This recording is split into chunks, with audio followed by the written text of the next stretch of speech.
Buenos días, hermanos, ¿cómo están? Gracias a Dios, un gusto verles, hermanos, en esta mañana de domingo. Estamos, como siempre, contentos y agradecidos con nuestro Dios por esta oportunidad que nos da de estar reunidos en su presencia, de haber tenido ese tiempo de adoración y exaltación a su nombre, esta oportunidad a través de la música y el canto, para que en forma colectiva rindamos nuestra gratitud a Dios, porque el Señor es bueno en gran manera y para siempre su misericordia. Y creo que la gratitud es una de las formas de extroversión de la adoración de un corazón que verdaderamente se ha rendido al Señor. Tenemos dos formas de adoración que son muy importantes: la obediencia y la gratitud, ¿verdad? Entonces, el poder estar juntos antes del tiempo de la enseñanza y bendecir a Dios y agradecerle a través de sus cantos es una grande oportunidad que el Señor nos da. Hay una gran cantidad de agrupaciones humanas que se reúnen igualmente para intentar bendecir a Dios, pero esta bendición de la tierra solamente emana de la iglesia cristiana, de la iglesia redimida, de aquellos que hemos sido perdonados, hemos sido receptores de una salvación tan grande y somos conscientes de ello, y por lo tanto entendemos que al haber recibido el don de la salvación tenemos igualmente una gratitud eterna para nuestro Dios. Y como comentábamos la semana pasada, pues venimos aquí a eso, ¿verdad? Venimos a celebrar en forma conjunta. Esto es una celebración, hermano. Estamos reunidos para celebrar la gracia, el amor, la fidelidad, la misericordia, la piedad de nuestro Dios. Entonces puedes voltear a tu izquierda y a tu derecha y decirle a tu hermano: celebremos juntos. Dile: celebremos juntos. Gracias a Dios. Mira, por ahí escuchaba un sí, amén, aleluya. Gracias a Dios. Pues venimos a eso, hermanos, a celebrar. Y de esta mañana vamos a estudiar un tema. Vamos a revisar con la guía del Espíritu Santo la Escritura, hermanos, en relación a algo que nos muestra un nuevo comienzo, un nuevo inicio, un cambio de circunstancia en condición permanente y en condición duradera. Y vamos a tomar como modelo, hermanos, para nuestra enseñanza al pueblo de Dios, la nación de Israel. En el libro de Josué, hermanos, vemos cómo en esta fase de la historia de Israel ellos se encuentran bajo un nuevo liderazgo, bajo circunstancias diferentes a las que se habían habituado a lo largo de 40 años en su camino por el desierto. Ellos habrían ya de entrar en ese momento a una tierra de la que la Biblia dice fluía leche y miel, lo cual evidentemente no era típico en el desierto. Ellos estaban en la antesala, en el umbral de un cambio determinante y permanente de circunstancias. Pero también desde el primer día en que ellos pisaran la tierra prometida, el maná que había llovido durante su tránsito en el desierto dejaría de descender del cielo. Entonces habría un cambio permanente de situación. La nube que los había protegido del sol durante ese tiempo ya no estaría con ellos. La columna de fuego en que les iluminaba durante las noches tampoco haría su presencia. Ellos estaban entonces en la antesala de un cambio determinante. De forma que estos años habrían de cambiar y ellos tendrían un nuevo comienzo, una nueva tierra llamada la tierra prometida. Fíjate lo que dice Josué 1 y vamos a dar lectura a los primeros 9 versos. Josué 1, del 1 al 9, dice así: Aconteció después de la muerte de Moisés, siervo de Jehová, que Jehová habló a Josué, hijo de Nun, servidor de Moisés, diciendo: Mi siervo Moisés ha muerto. Ahora pues, levántate y pasa este Jordán, tú y todo este pueblo, a la tierra que yo les doy a los hijos de Israel. Yo os he entregado, como lo había dicho a Moisés, todo lugar que pisare la planta de vuestro pie, desde el desierto y el Líbano hasta el gran río Éufrates. Toda la tierra de los heteos hasta el gran mar donde se pone el sol será vuestro territorio. Nadie te podrá hacer frente en todos los días de tu vida. ¿A quién le está hablando Dios, hermanos? En la lectura le está hablando a Josué, efectivamente. Nadie te podrá hacer frente en todos los días de tu vida. Y fíjate lo que dice: como estuve con Moisés, estaré contigo, no te dejaré ni te desampararé. Esfuérzate y sé valiente, porque tú repartirás a este pueblo por heredad la tierra de la cual juré a sus padres que la daría a ellos. Solamente esfuérzate y sé muy valiente para cuidar de hacer conforme a toda la ley que mi siervo Moisés te mandó. No te apartes de ella ni a diestra ni a siniestra, para que seas prosperado en todas las cosas que emprendas. Nunca se apartará de tu boca este libro de la ley, sino que de día y de noche meditarás en él, para que guardes y hagas conforme a todo lo que en él está escrito, porque entonces harás prosperar tu camino y todo te saldrá bien. Mira que te mando que te esfuerces y seas valiente, no temas ni desmayes, porque Jehová tu Dios estará contigo donde quiera que vayas. Vamos a orar. Señor, venimos en esta mañana, como habitualmente lo hacemos, Señor, tu iglesia, tu redimida, los días domingos, el día santo del Señor, con el mismo propósito de siempre. Primeramente, glorificarte y exaltarte y continuar siendo guiados por la exposición de tu palabra y la iluminación que por tu Espíritu Santo recibimos a través de esta. Bendita sea tu palabra y bendito, Señor, tu eterno Espíritu Santo, que mora en nosotros y nos guía a la justicia y a la verdad. Sé en nosotros en esta mañana y habla a nuestro corazón, te lo pido en el nombre de Jesús. Amén.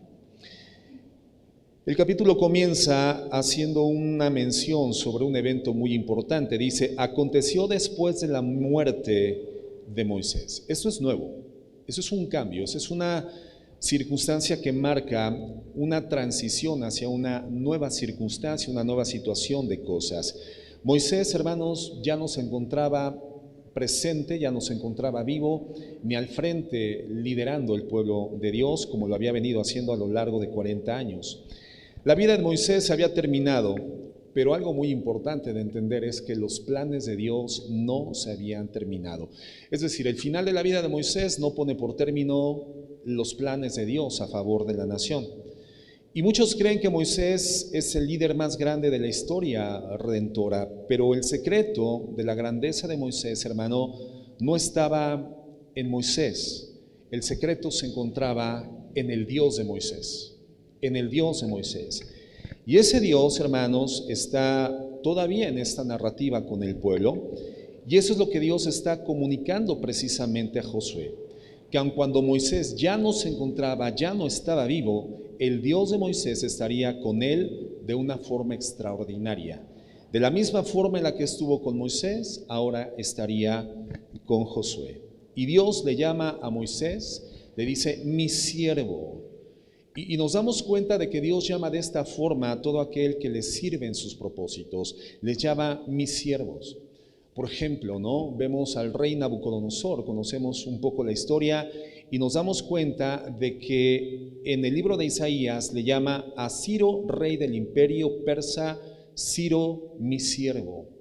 Y de forma continua, de manera repetitiva, se le denomina siervo de Jehová. Y después es aplicado también a Josué. Moisés, siervo de Dios, y después Josué, siervo de Jehová.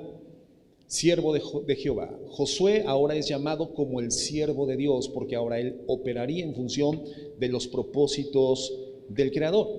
Y esa es la forma preferida de Dios para referirse a sus hombres y a sus mujeres.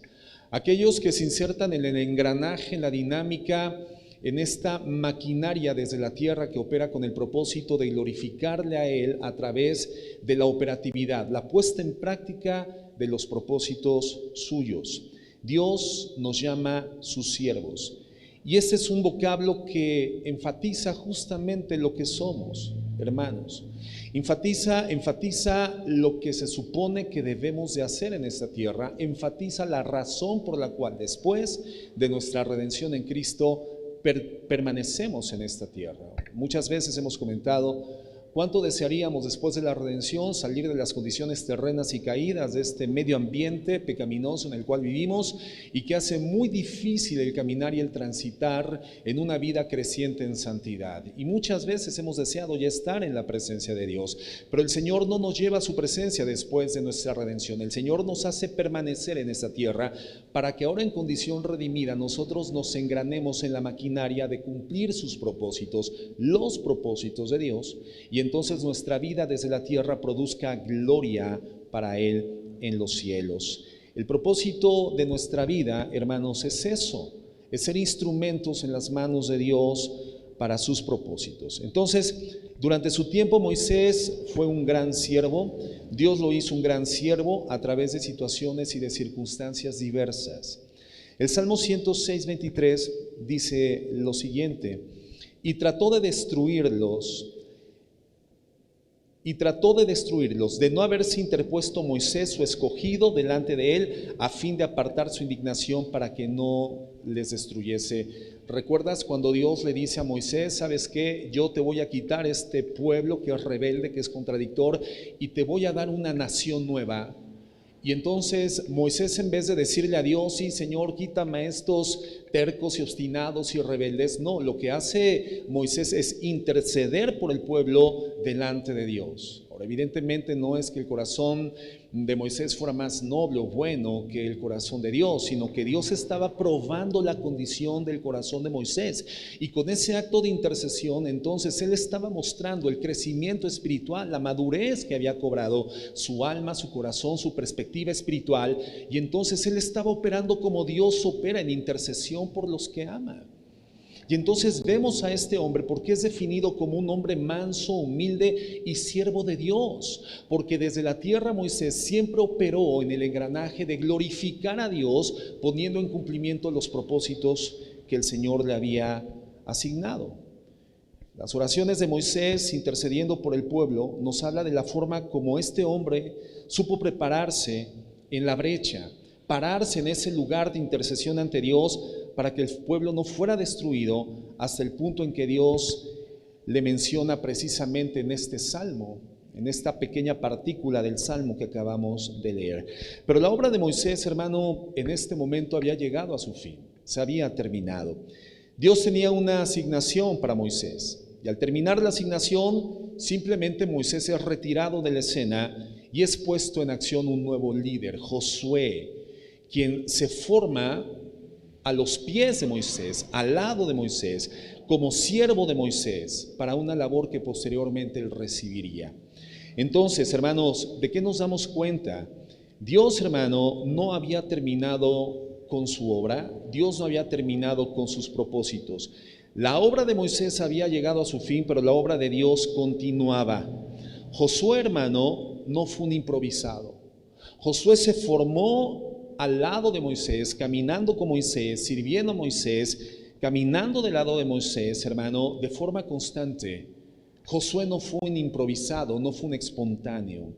Josué fue el comandante de las tropas contra los amalecitas y los venció en Éxodo 17. Josué se desarrolló como un militar, como una persona de guerra, pero comenzó desde la base y se desarrolló al lado de Moisés a lo largo del ministerio de Moisés, a lo largo de la duración del propósito de Dios a través del servicio de Moisés, preparándose para cuando Josué recibiese la estafeta. Josué subió al monte de Moisés para recibir la ley de Dios en Éxodo 24. Por supuesto, Josué no llega a la presencia de Dios, pero se queda en un nivel de la altura del monte, aguardando por la vida de su amo, que en ese momento era Moisés.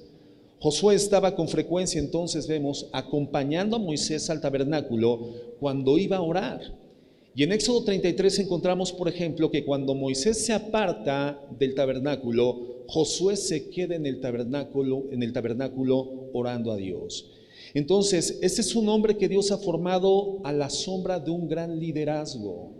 Josué, hermano, no es un improvisado, no es un advenedizo, no es una persona itinerante en sus firmezas y en sus convicciones. Josué es un hombre que permanece a la sombra de un gran líder de Dios, Moisés, y cuando este líder grande de Dios es retirado, entonces Josué emerge porque tenía la capacitación, el adiestramiento, la fidelidad, había sido probado y aprobado en su lealtad.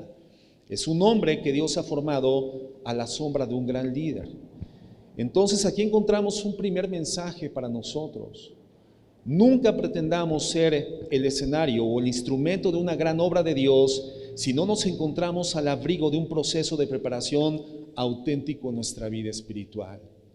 Y vemos en Josué perseverancia, tenacidad, una persona que se mantiene fidelizada y en lealtad a este siervo, porque él sabía que ese siervo estaba poniendo en cumplimiento propósitos divinos. Tú quieres ser un escenario donde Dios manifieste sus propósitos, una herramienta útil en las manos de Dios. No puedes ser un itinerante, no puedes ser un advenedizo, no puedes actuar de contentillo. A veces sí, a veces no, cuando tengo la espontaneidad presente, cuando tengo el ánimo suficiente, cuando tengo la capacidad física, cuando me siento solvente, y cuando eso desaparece de mi vida, entonces comienzo a caminar en retirada. No, hermano, el ejército de Dios no camina en retirada. Nosotros hablábamos hace unos días sobre la deserción espiritual en Apatzingán, y un desertor es una persona que pertenece a una agrupación militar y que se le ha asignado una posición en el frente de batalla y abandona su posición en el frente de batalla sin la autorización de un superior. Desertor es aquel que abandona su bandera. No fuimos llamados a ser desertores, sino a ser perseverantes.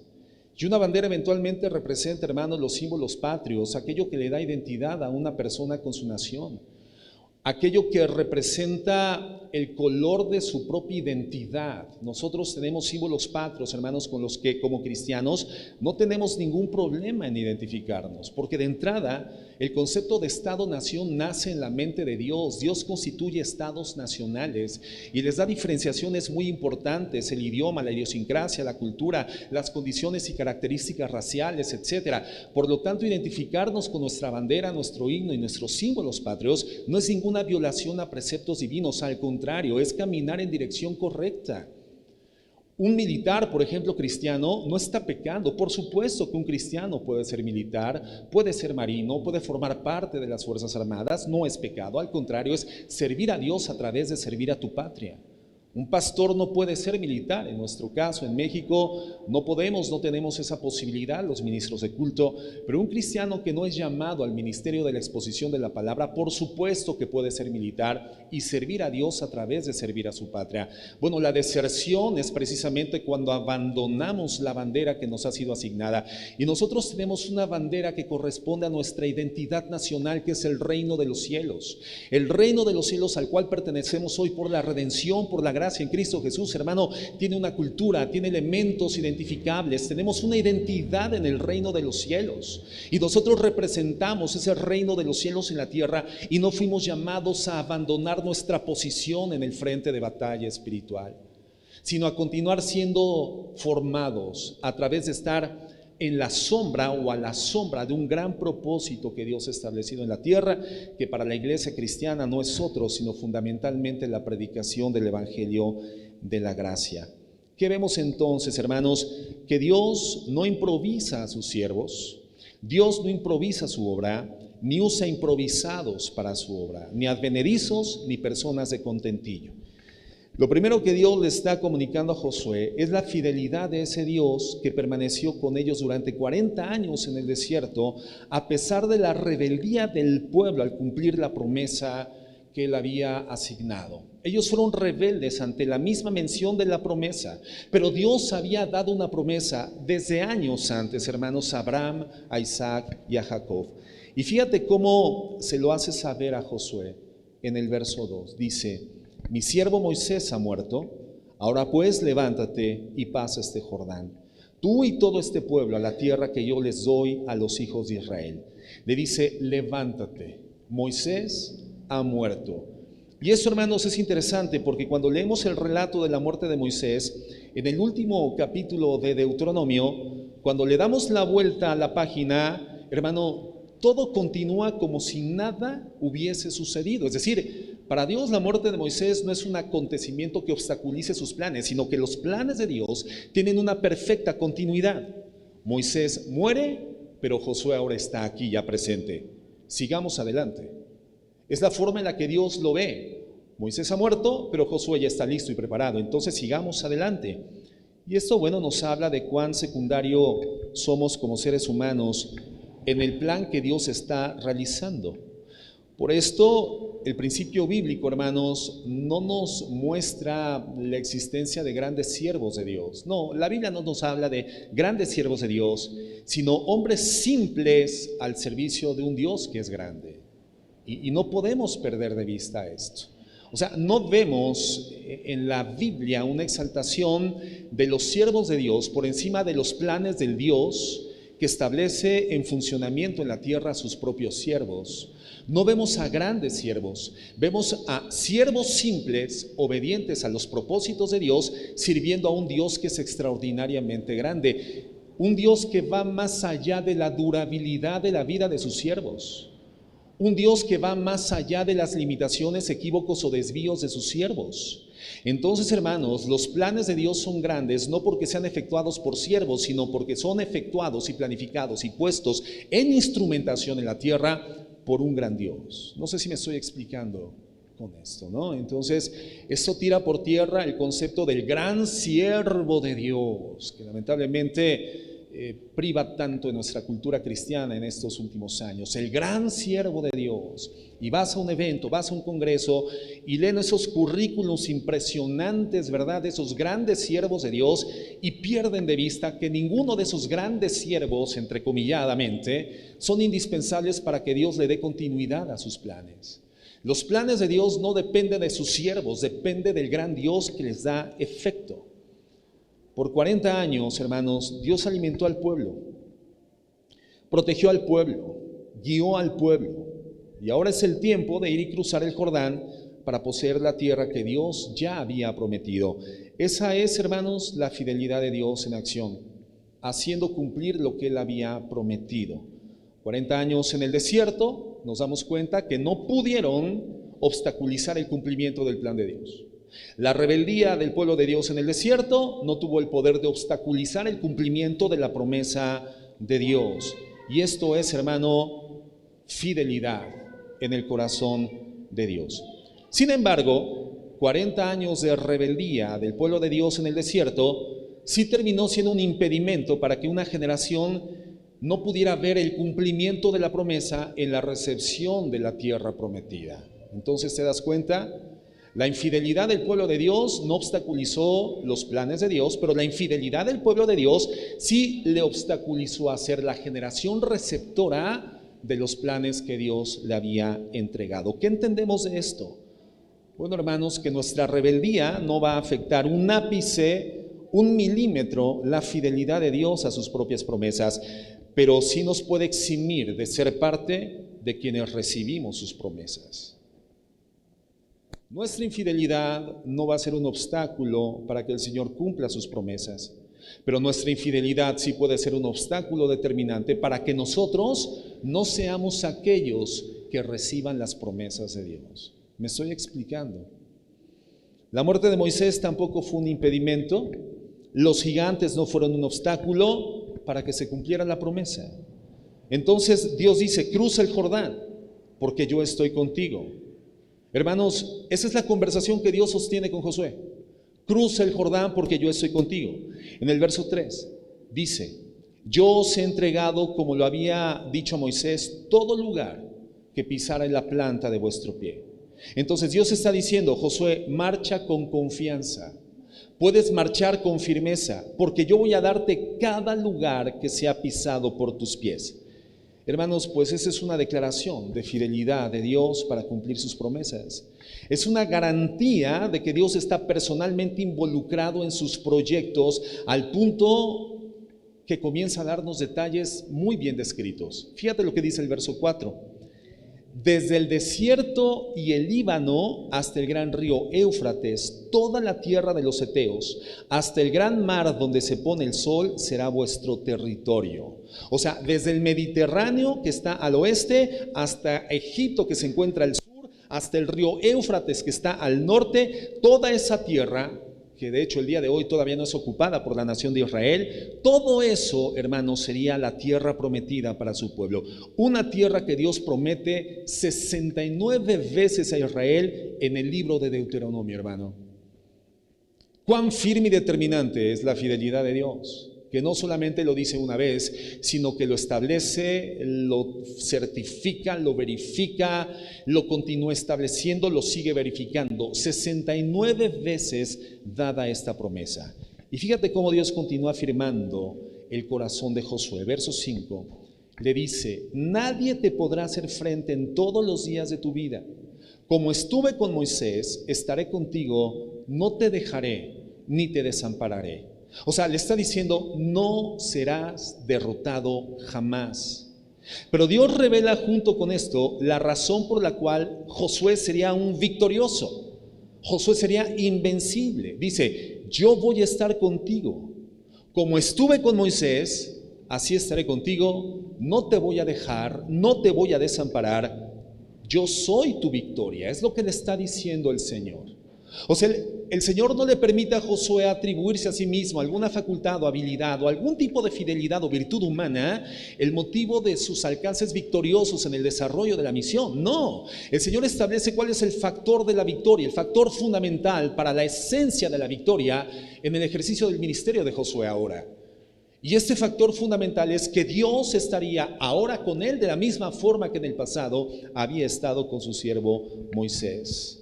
Y por eso en Éxodo 15:3 dice: Jehová es varón de guerra, Jehová es su nombre. ¿Cuántos sabemos que Jehová es varón de guerra? ¿Y qué involucra una guerra, hermanos? Una confrontación de fuerzas, una contienda entre dos entidades bélicas.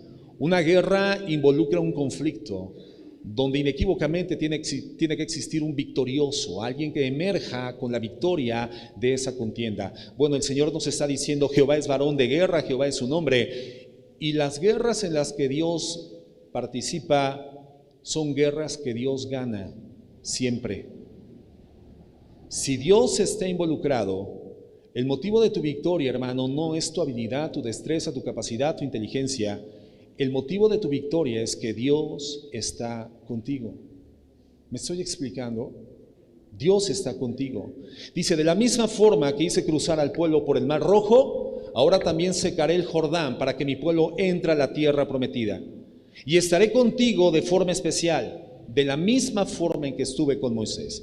Entonces, 3 veces en un solo versículo, Dios le está garantizando a Josué su presencia. Le dice: estaré contigo, no te dejaré, no te desampararé, y por eso el resultado es que nadie podrá hacerte frente. O sea, los gigantes no son tu problema, Josué. Es lo que le está diciendo. Los gigantes no son tu problema. El Jordán desbordado no es tu problema.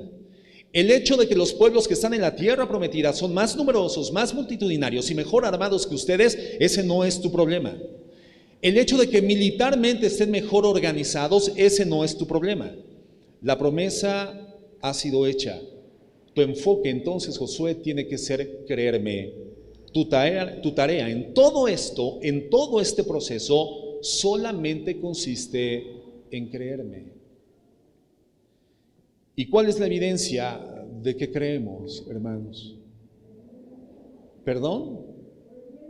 Que obedecemos. La evidencia de que yo creo es que obedezco. Porque acuérdate de nuestra premisa histórica. Si decimos que creemos, pero no hacemos lo que creemos, realmente no lo creemos. Si yo digo que creo en algo, pero vivo de forma diferente a lo que digo que creo, entonces lo que creo realmente no es lo que digo, sino lo que vivo. La forma en la cual nosotros vivimos denota de forma clara, es una proyección nítida, fiable, certificable de lo que define nuestra psicología de vida, nuestro sistema de creencias. Siempre va a ser evidenciado, va a ser visible a través de lo que hacemos, lo que vivimos, lo que obedecemos. Lo que obedecemos no es más que el resultado de aquello que hemos creído. Entonces, la evidencia de que Josué creyó a Dios, esto que le estaba diciendo: todo lo que pisare la planta de tu pie yo te lo voy a dar. De la forma en la que estuve con Moisés estaré contigo. Es que Josué, acto seguido, obedece al Señor, cruzando el Jordán en seco y subiendo a la tierra prometida. El pueblo tenía que obedecer. Ese era el precio que tenía que pagar. El único precio que el pueblo de Dios tenía que cubrir en todo este proceso divino en la tierra era ser obedientes. Nada más. No tenía que incorporar ningún recurso más. No tenía que adiestrarse de ninguna otra forma alternativa. Solamente tenía que poner en práctica linealmente lo que Dios ya había definido.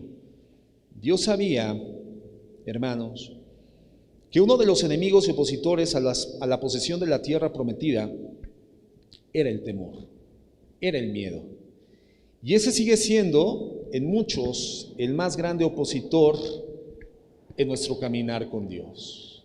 Tenemos tierras prometidas que forman parte de esta confluencia de dinámicas, circunstancias, eventualidades que vamos a vivir en la tierra con el propósito de glorificarle a Él en este momento de nuestro tránsito en el mundo. Pero uno de los opositores, si no es el más fuerte para poner en práctica puntual y lineal lo que el Señor nos está diciendo, es el miedo, es el temor. El temor que nos paraliza, el temor que nos confunde y el temor que nos lleva constantemente a tomar malas decisiones. El temor que nos quita el sueño por las noches, el temor que nos lleva a desviar la vista que tendríamos que establecer en Dios firmemente para comenzar a visualizar a los hombres como fuentes de auxilio a nuestra necesidad humana.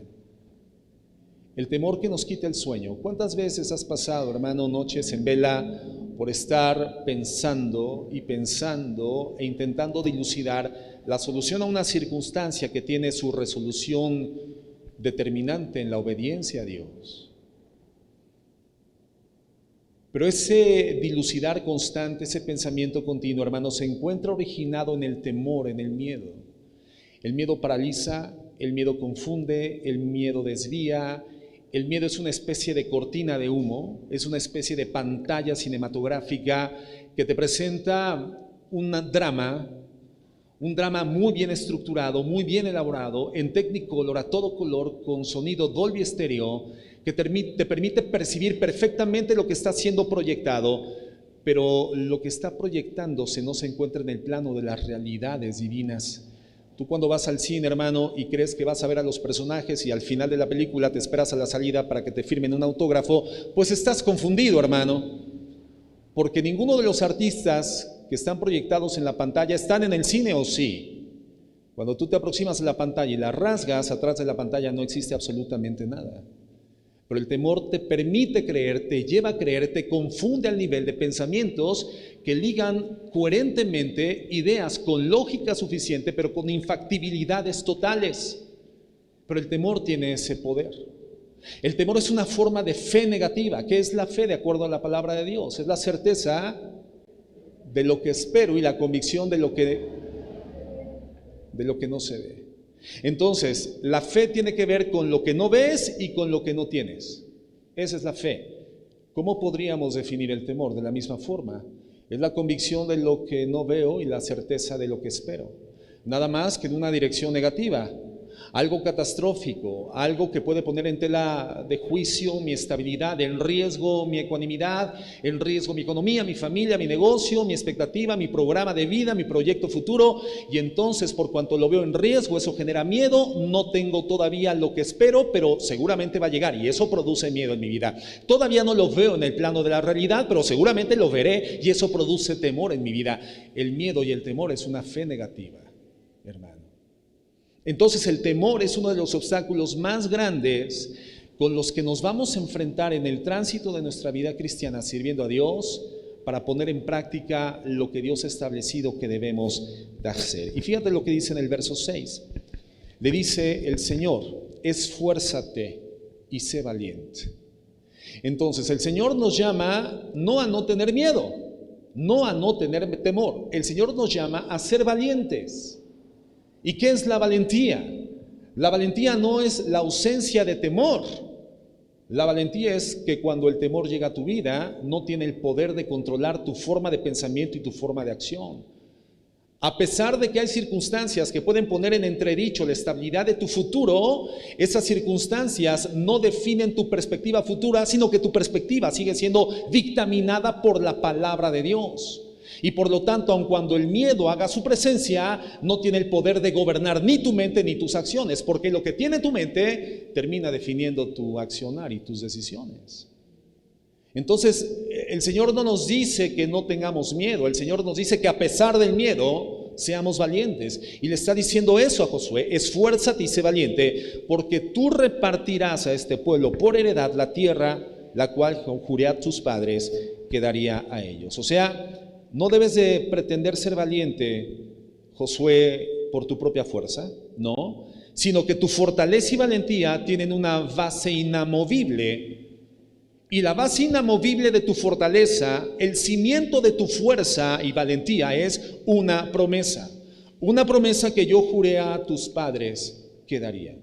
Entonces, es como si Dios siguiera diciéndole a Josué: ahora que Moisés no está, ahora que tú eres quien debe de cruzar a más de 2 millones de judíos a través de este río crecido, ahora que eres tú quien enfrentarás a tribus mayores en número, mejor armadas, es necesario que debido a mi juramento entiendas que tú no tienes nada que temer. Debido a mi promesa, debido a mi juramento, no tienes nada que temer. Claro que nosotros hubiéramos preferido una tierra no habitada, o en vez de tener que enfrentar a grandes gigantes, que hubieran tenido que enfrentar enanos, ¿no? Una tierra poblada por enanos. Eso hubiera sido menos desafiante, ¿cierto o no, hermano? Y a veces estamos buscando circunstancias que podamos enfrentar en función de lo que nosotros percibimos nuestras fortalezas. Sí, que sea un reto desafiante, pero no sea por encima de mi facultad humana o mis capacidades de poder hacer frente a esa circunstancia. Pero hermanos, entendámoslo, una tierra desocupada o una tierra de enanos, por supuesto, hubiera sido más fácil de poseer, pero jamás hubiera mostrado la fidelidad de un Dios celoso por un pueblo de la misma forma en la cual Dios manifestó su gloria y su poder, llevándolos a desafiar cosas que estaban por encima de su capacidad. ¿Cuántas cosas estás enfrentando hoy en día, hermano, que están por encima de tu percepción de capacidad personal? Una tierra así, hermano, hubiera sido sencilla poseerla, pero jamás hubiera mostrado la fidelidad de Dios. No hubiese dado la oportunidad para el despliegue del poder de Dios, la gloria de Dios. No hubiese permitido el despliegue de esa manifestación de virtudes y fidelidad, como sí lo permitió una tierra plagada de gigantes y de dificultades. Yo no sé cuáles son los gigantes que estás enfrentando el día de hoy, pero gracias a Dios por esos gigantes. Tal vez estás enfrentando circunstancias para las que en términos físicos y reales no tienes la fortaleza para poderlas gobernar o dominar, pero el Señor dice: yo estoy contigo, yo estoy contigo. Un autor dice lo siguiente, un escritor dice: al principio de grandes tareas espirituales, somos confrontados con dificultades que van más allá de nuestras fuerzas. Fíjate, al principio de grandes tareas espirituales siempre vamos a ser confrontados por circunstancias que irán más allá de nuestras fuerzas.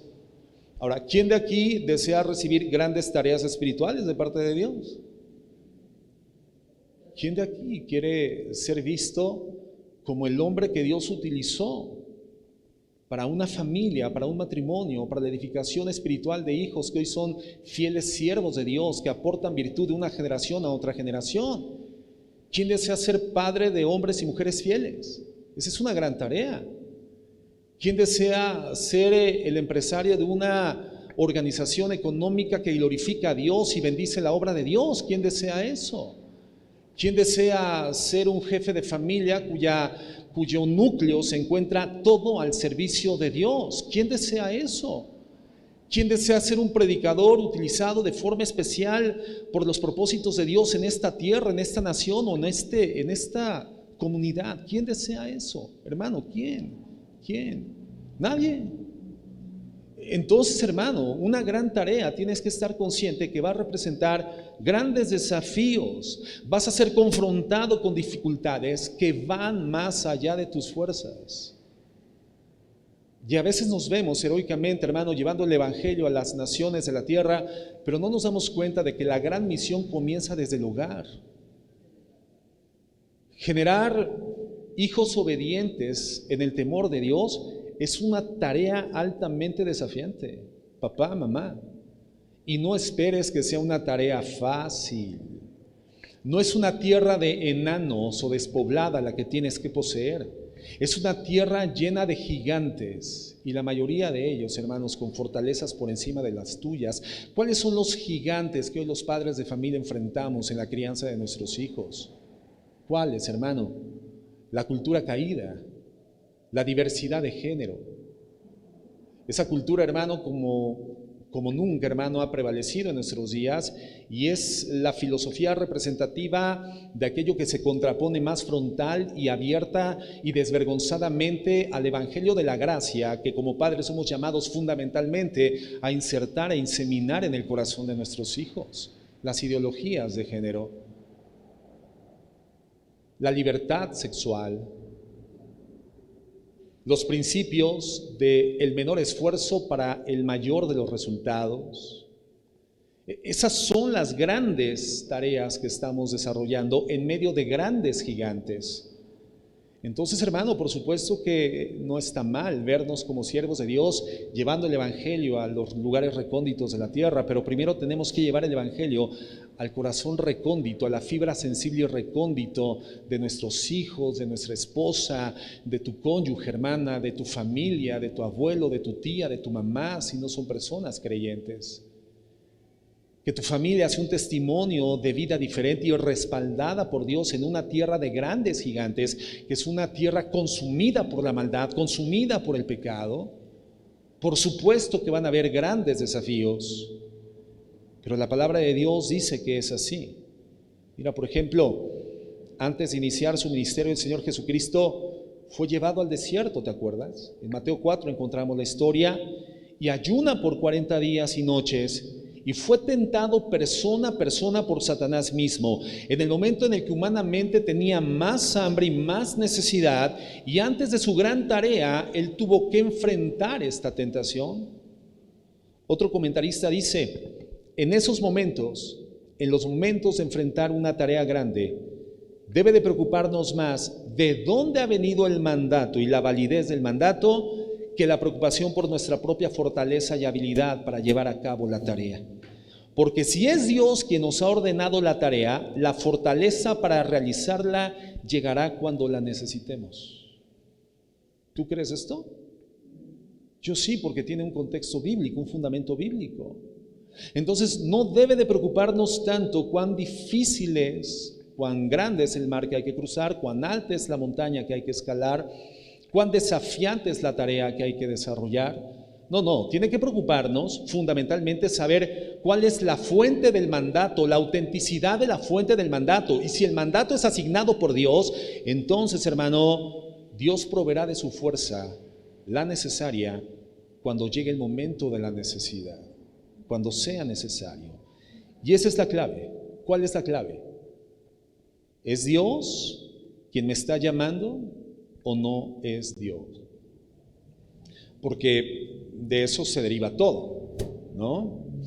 ¿Cuántas veces nos vemos haciendo cosas para las que no fuimos llamados por Dios, pero ya estamos involucrados en ellas? Bueno, no, hermano, la victoria no es garantizada cuando tú te involucras en la obra de Dios. La victoria es garantizada cuando es Dios quien te llama a involucrarte en una fase particular y específica de su obra en la tierra. Entonces la pregunta tendría que ser: ¿es Dios quien me ha llamado a hacer lo que estoy haciendo? ¿Es Dios quien me ha llamado a esta relación? ¿Es Dios quien me ha llamado al matrimonio? ¿Es Dios quien me ha llamado a esta tarea? ¿Es Dios quien me ha llamado a este negocio? ¿Es Dios quien me ha llamado a esta empresa? ¿Es Dios quien me ha llamado a esta ciudad? ¿Es Dios quien me ha llamado a esta iglesia? Esa es la respuesta más bien que tendríamos que analizar. Una vez que tú respondes esa pregunta, bueno, pues el resto del camino es fácil, lo que Dios nos está diciendo. Pero sabes sin lugar a dudas que la fortaleza para vencer la dificultad se va a encontrar disponible de parte de Dios justamente cuando la necesites, porque Dios va contigo.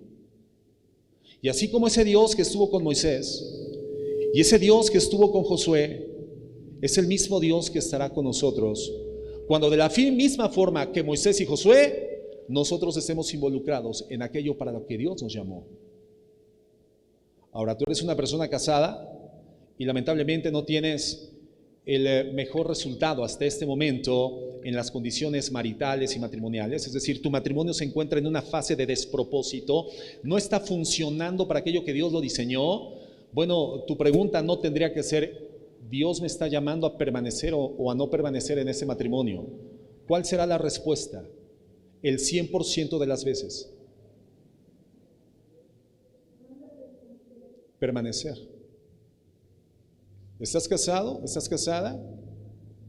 ¿Esta es la mujer de Dios para mi vida? No, esa ya no es una pregunta a contestar. Ya es muy tarde, hermano, para contestar esa pregunta. Es más, esa pregunta ya no tiene validez. Es que creo que no era el hombre, Señor, que tú tenías para mi vida. Bueno, no, pero tú lo escogiste, ahora ya.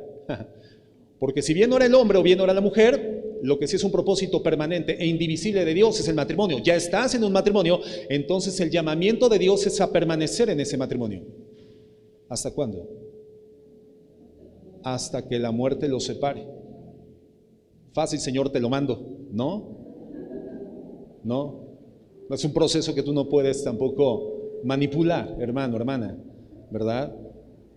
Hay grandes gigantes en ese matrimonio que se ha convertido en algo desafiante, algo complicado, algo que no se encuentra dentro del propósito. Bueno, hermano, no esperes que un matrimonio sea una tarea sencilla. Es una de las más difíciles asignaturas porque tiene el propósito, todo matrimonio sobre la faz de la tierra, manifestar de manera muy clara, muy evidente, la gloria de Dios que se ha constituido con la redención de Cristo a favor de la iglesia. Eso es un matrimonio. Es la proyección profética en esta tierra de la relación que por la eternidad Cristo va a sostener con la iglesia que redimió con su sacrificio. Esa es una tarea gigantesca. En esa tarea hay gigantes. En esa tarea hay ejércitos bien organizados y bien armados en contra del propósito de Dios. Pero si Dios te ha llamado al matrimonio y tú ya estás en el matrimonio, entonces tú solamente tienes que obedecer y conocer cuáles son las instrucciones de Dios. Cuando oramos, generalmente preferimos pensar en tareas del tamaño de nuestra fortaleza. Pero Dios promete darnos fortaleza conforme al tamaño de nuestra tarea. No sé si me expliqué. Nosotros solemos pedirle al Señor tareas del tamaño de mi fuerza. Pero el Señor nos da tareas, hermanos, o nos da fuerza del tamaño de la tarea que Él nos asigna. Y esto es lo que Dios le está dando a Josué en esta información que le está proveyendo. Él ha sido llamado a reemplazar a Moisés, pero no sin haber sido antes preparado para esta asignación. Y ahora Josué, después de 40 años de formación, es el hombre que Dios puede usar para liderar a ese pueblo, al pueblo de Dios. 40 años de formación. Y eventualmente hay hermanos que después de 6 meses de servir al Señor ya están pidiendo vacaciones. No, pastor, ya son 6 meses continuos de servicio aquí en la congregación. Tampoco soy su esclavo, pastor. No, mío no, pero del Señor sí, por amor. Entonces, hermano, usted no fue llamado a desistir, no fue llamado a desertar, no fue llamado a abandonar su bandera. Usted fue llamado a perseverar. Ahora, ¿creía que iba a ser sencillo? ¿Creía que iba a ser fácil? ¿Creía que iba a ser una tierra de enanos? No, porque es una tierra de la que emana leche y miel. Es una gran tierra prometida. Habrán grandes dificultades, pero no espere una tarea al tamaño de su fuerza. Espere la fuerza que Dios le dará en función de la tarea que también Dios le ha asignado. 40 años de preparación. Y en esos 40 años en el desierto, hermano, Josué vio sus milagros, los milagros de Dios. Luchó en el ejército y vio las victorias de Dios, comió del maná. Y ahora entonces podía ser fuerte y ser valiente. Fíjate lo que dice Daniel 11:32 en la segunda parte, yo se los leo. Dice: mas el pueblo que conoce a su Dios se esforzará y actuará. El pueblo que conoce a su Dios se esforzará y actuará. Entonces, el creyente que conoce a su Dios, el creyente que tiene una relación íntima con su Dios, se esforzará y actuará. cuando no conocemos a nuestro Dios, hermanos, cuando no tenemos una relación fuerte diaria con nuestro Dios, entonces el problema es que la fortaleza no va a estar ahí. La fortaleza no va a estar presente. Va a ser muy difícil actuar. Va a ser muy difícil tomar decisiones, porque entonces el temor nos va a paralizar. El temor nos va a confundir. El temor va a levantar una cortina de humo. El temor nos va a presentar una pantalla con un drama en operación que parecerá ser absolutamente real. La palabra de Dios dice que el pueblo que conoce a su Dios se esfuerza y actúa. Cuando no conocemos a Dios, no tenemos fuerza para actuar. Nos vamos a confundir. El temor nos puede paralizar. Una de las características de Josué como siervo de Dios, hermano, fue la valentía. Pero detrás de la valentía de Josué estaba la palabra de Dios que le había prometido algo. De tal forma que lo que sustentaba la valentía de Josué era su conocimiento de quién es Dios y qué es lo que Dios había dicho. Esa fue la fuente de la valentía de Josué, hermano. Conocer al Dios que había dicho lo que él había escuchado. La certidumbre de quién es Dios, la certidumbre de su palabra.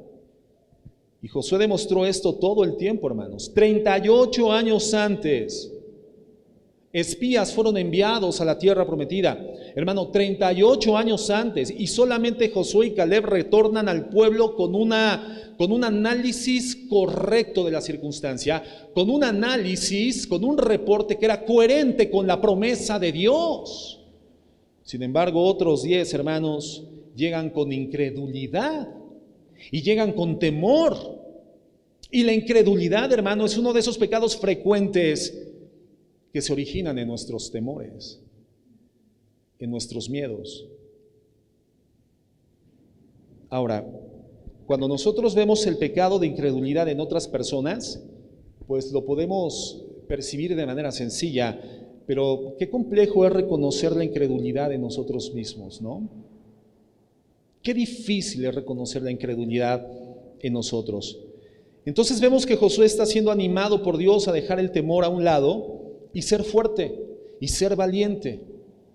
Y hay dos formas como podemos ser valientes. Podemos ser valientes basados en nuestra experiencia. Podemos ser valientes basados en nuestro conocimiento, en nuestros dones, en algo que hemos hecho en el pasado y nos salió bien. Pero hermano, eso no es valentía, eso es ego, eso es orgullo. O bien podemos ser valientes conociendo las promesas de Dios y basando nuestra vida en las promesas de Dios. Y eso es lo que Dios le está comunicando precisamente a Josué. Josué, mi presencia tiene que serte completamente suficiente. De hecho, Jesucristo, antes de ascender a los cielos, nos muestra cuán importante es que nosotros seamos conscientes de forma permanente que su presencia permanece con nosotros, continúa con nosotros. Y por eso en Mateo 28, 29 él dice: y he aquí yo estoy con ustedes todos los días. ¿Hasta cuándo? Hasta el fin del mundo. Entonces, ese Dios que conocemos, que es nuestro Señor Jesucristo, iluminado por la predicación del Evangelio, traído a nuestro corazón como una verdad brillante por el Espíritu Santo, nos lleva a conocer a este Dios que es Jesucristo, hecho hombre en condición absolutamente obediente al Padre Celestial, habiéndonos redimido por vía de un sacrificio en la cruz del Calvario, donde le es transferida la culpa de nuestro pecado y Él expone a favor de la humanidad la absolución del pecado. Conocer a este Dios que nos ha redimido por gracia, diciéndonos: yo estaré con ustedes todos los días hasta el fin del mundo. Cuán importante es saber que la presencia de Dios va con nosotros, así como fue con Moisés, así como manifestó estar presente con Josué. Jesucristo ahora nos dice a nosotros: yo estoy con ustedes todos los días hasta el fin del mundo. Dios nos ha dado promesas y por lo tanto entonces, en la base de esas promesas tenemos la garantía de victoria. Dios nos ha dado su palabra. Hermano, esa es una guía segura. Entonces tenemos la promesa de Dios, tenemos la palabra de Dios, y Dios nos ha dado su presencia que mora en nosotros en la forma de su Espíritu Santo, y por lo tanto tenemos su sustento. el sustento de Dios. Josué tenía esto mismo, tenía la promesa de Dios, tenía la palabra de Dios y tenía la presencia de Dios que lo sustentaba. Es decir, tenía la victoria segura, la guía segura y el poder sustentador seguro. ¿Me estoy explicando, hermanos? Por eso es que Dios le está haciendo ver que puede marchar seguro al otro lado del Jordán sin temor, sin temor. Cruza para que poseas la tierra que yo le doy a los hijos de Israel. Pero un segundo punto, hermano, que quiero que veamos, es la necesidad de una vida de obediencia para poder disfrutar de las bendiciones ofrecidas por gracia. Verso 7. Verso 7. Entonces, ¿qué garantizaba la victoria de Josué? ¿Qué garantizaba la victoria de Josué, hermano? La promesa de Dios, la palabra de Dios y la presencia de Dios. Verso 7.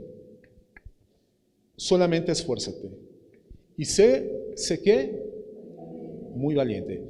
¿Encuentras alguna diferencia entre este segundo llamado a la valentía y el primer llamado a la valentía? ¿Cuál es la diferencia entre el primero y el segundo llamado a la valentía? Es una palabra, la palabra muy, muy. Ahora Dios le está diciendo, esfuérzate, dice, muy valiente, para cuidar de hacer conforme a toda la ley que mi siervo Moisés te ha mandado. No te apartes de ella ni a diestra ni a siniestra, para que seas prosperado en todas las cosas que emprendas. Nunca se apartará de tu boca este libro de la ley, sino que de día y de noche meditarás en él, para que guardes y hagas conforme a todo lo que en él es escrito, porque entonces harás prosperar tu camino y todo te saldrá bien. La segunda vez que Dios le dice a Moisés, a Josué, sé fuerte y sé valiente. Pero esta vez le está diciendo muy valiente, es decir, enfatiza la necesidad de valentía. Y es interesante porque la primera vez que Dios dice sé fuerte y valiente, se lo dice en relación a cruzar el Jordán. ¿Requería valentía cruzar el Jordán? Sí. ¿Cuál era el problema? Que hubiera podido obstaculizar la obediencia en José, el temor de que ese río desbordado los ahogara. ¿Alguna ocasión, hermano, te ha revolcado una ola? ¿Quién ha sido sujeto de este improperio, de esta violación a tu integridad, hermano? Vámonos de vacaciones a Ixtapa y después de Ixtapa no quieres volver a Ixtapa porque te dio un buen revolcón la ola. Y lo peor de todo es que la ola te revuelca ni siquiera en lo profundo, hermano.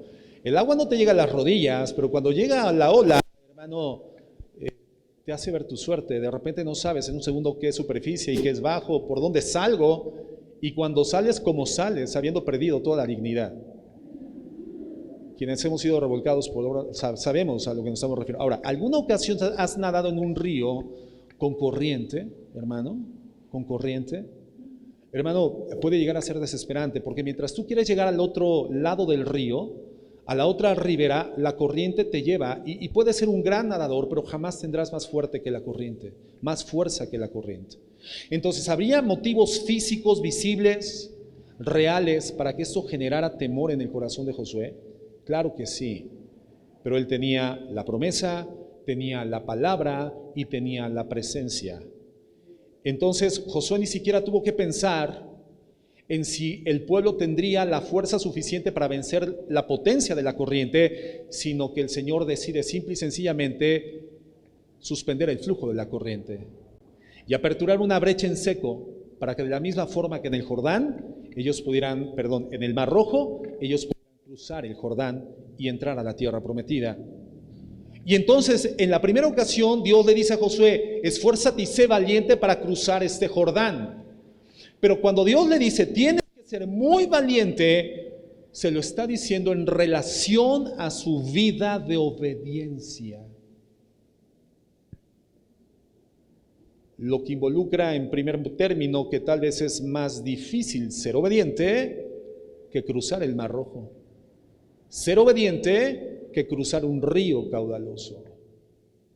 Tienes que ser muy obediente y valiente para vivir una vida que se rinda en voluntaria obediencia a mi palabra. Hermanos, vivir una vida de obediencia requiere valentía. Porque el temor alimenta y produce una vida de desobediencia. Eso es lo que hace el temor. Alimenta y termina produciendo una vida de desobediencia. Cuando el pueblo judío vivió en el desierto y se desalentó, hermano, siempre quiso retornar a Egipto. Desobediencia. Cuando Dios instruyó al pueblo 38 años y medio antes para entrar a la tierra prometida y se amedrentaron, entonces llegaron consejeros con reportes malvados, equivocados, incoherentes con la promesa de Dios e instaron al pueblo a la desobediencia. En la época de los reyes, hermanos, Dios instruyó a Israel a que no hiciera alianzas con naciones paganas, pero en su temor, ¿qué hizo Israel? Alianzas con Egipto, alianzas con el pueblo sirio, en desobediencia, por temor, por miedo.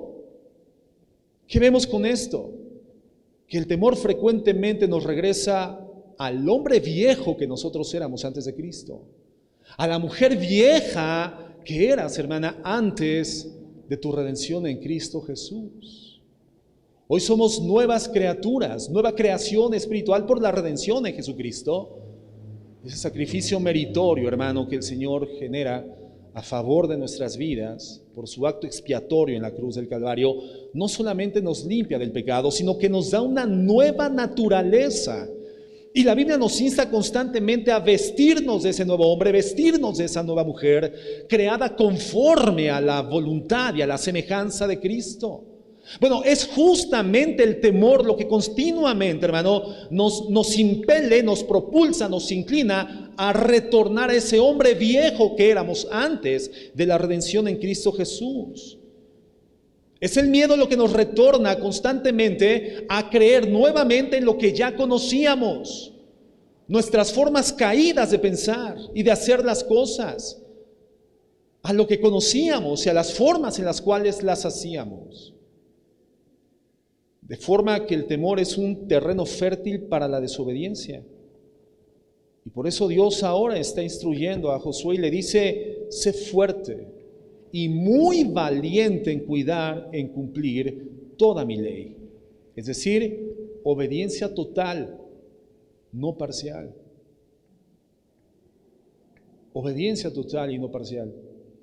¿Cuántos de nosotros en el pasado, hermano, utilizábamos mecanismos ilícitos de baja, mediana o alta intensidad para generar nuestro esquema de recursos con los cuales garantizábamos cierto nivel de estabilidad en nuestra vida económica? Y cuando eventualmente viene el gigante en esa tierra prometida de gozo que por la redención el Señor nos ha dado, pero viene el gigante de la escasez, la carestía, etcétera, ese temor que genera el ver esa cortina de humo que se levanta, esa pantalla en Technicolor y sonido Dolby Stereo, donde se nos está viniendo encima la catástrofe financiera, este temor y este miedo, hermano, por desenfocarnos de la presencia de Dios, la promesa de Dios y la palabra de Dios, nos retorna a generar las acciones que en el pasado ejercíamos para hacer un esquema de vida para nosotros aparentemente estable y satisfactorio. Y nos volvemos a convertir en personas viles, insensibles, egoístas, egocéntricas, poco compartidas, indiferentes a las necesidades de los demás. Volvemos a vestirnos de la vieja vestidura una vez que el Señor nos había redimido y nos había constituido en nuevas creaciones. Vamos al basurero a sacar los harapos del pasado, porque al basurero nos impele y nos inclina el miedo y el temor. Entonces el miedo y el temor, hermano, son el caldo del cultivo de una vida en desobediencia a Dios. Por eso Dios nos está diciendo: esfuérzate, pero sé muy, y la valentía no es ausencia de miedo, no, hermano. La valentía es que aun cuando hayan circunstancias que puedan producir miedo en tu corazón, jamás tomarán el gobierno de tu corazón y de tus acciones, porque tenemos promesa, palabra y la presencia de Dios que van con nosotros. Entonces, ¿qué nos dice el Señor? Cuídense, tengan cuidado, vigílense ustedes mismos, porque si te descuidas, puedes comenzar a hacer pequeñas concesiones que al final te lleven a grandes transgresiones. Pequeñas concesiones que al final nos lleven a grandes transgresiones. Si reflexionamos, entonces nos vamos a dar cuenta de que muchas de nuestras desobediencias se debieron a descuidos en nuestro caminar, ya como cristianos, descuidos en la seriedad con la que tomamos el estudio de la palabra de Dios, descuidos en nuestra vida de oración, y Dios está diciendo, no, traza una línea recta, esa es mi ley, no te desvíes ni a la derecha ni a la izquierda. O sea, en línea recta. Así es como se camina la vida cristiana, hermanos. En línea recta. No encontramos curvaturas. A ver, una cosa es que nosotros eventualmente tengamos desviaciones en nuestra rectitud de vida, y otra cosa es que Dios las permita como el resultado de su voluntad. Hermano, mira, la voluntad de Dios en dos grandes esquemas la podemos visualizar. Tenemos la voluntad directiva de Dios, que marca la línea recta por la cual debemos de caminar en condición redimida, porque sin la redención y la presencia del Espíritu Santo, caminar en esa rectitud sería una absoluta imposibilidad. Pero hoy redimidos por gracia, con la fuerza, potencia y guía del Espíritu Santo, hermano, por supuesto que podemos, y por lo tanto somos llamados a vivir en rectitud, a no apartarnos ni a la izquierda ni a la derecha. Esa es la voluntad directiva. Bueno, pero la realidad es que no en pocas ocasiones hemos salido de la rectitud y entonces incidimos en la voluntad permisiva de Dios, donde Dios en su voluntad y en el respeto de nuestra libertad, de nuestro libre albedrío y de la forma en la cual usamos nuestra voluntad, el Señor lo permite, pero no está de acuerdo. El Señor lo permite por un poco de tiempo, pero no es la voluntad directiva de Dios. Pero en esa voluntad permisiva, hermanos, siempre habrán consecuencias. Ahora, en la voluntad directiva de Dios, el Señor jamás nos dice que no experimentemos el sufrimiento. Pero es muy diferente sufrir haciendo la voluntad de Dios que sufrir en consecuencia de haber desobedecido a Dios. Es muy diferente, hermano. El sufrimiento en la voluntad de Dios tiene permanentemente la luz de la esperanza, el respaldo de Dios en medio del sufrimiento y la mano del Señor conduciéndote en medio del valle de sombra y de muerte, en medio del desierto, sabiendo que no perecerás en el desierto, que por largo y cruento que sea el cruce por el desierto, Jehová es tu pastor y nada te faltará. Que el que habita al abrigo del Altísimo morará bajo la sombra del Dios omnipotente. Que si Dios está contigo, nada, por grande que parezca, podrá en contra tuya, porque es más grande el que está en ti que el que está en el mundo.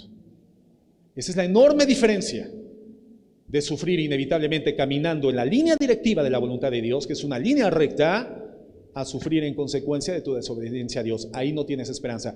Tu única esperanza es el arrepentimiento. El problema de esto, hermano, es que cuando incidimos una y otra vez en el pecado, aun siendo redimidos, el corazón se daña, el corazón se cauteriza.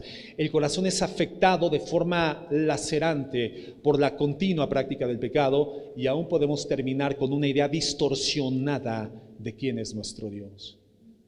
Hay personas que hoy se laceran el alma pensando que han perdido su salvación porque la reincidencia en el pecado, dudan de su condición redimida porque la reincidencia en su pecado les ha llevado a ver turbada la imagen de Dios y la imagen de su redención en los méritos de Cristo en la cruz del Calvario.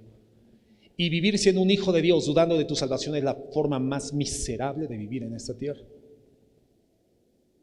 Estás sufriendo en consecuencia de vivir en la voluntad permisiva de Dios. No, hermanos, si hemos de sufrir, suframos haciendo lo que es bueno, dice la Biblia, el Nuevo Testamento.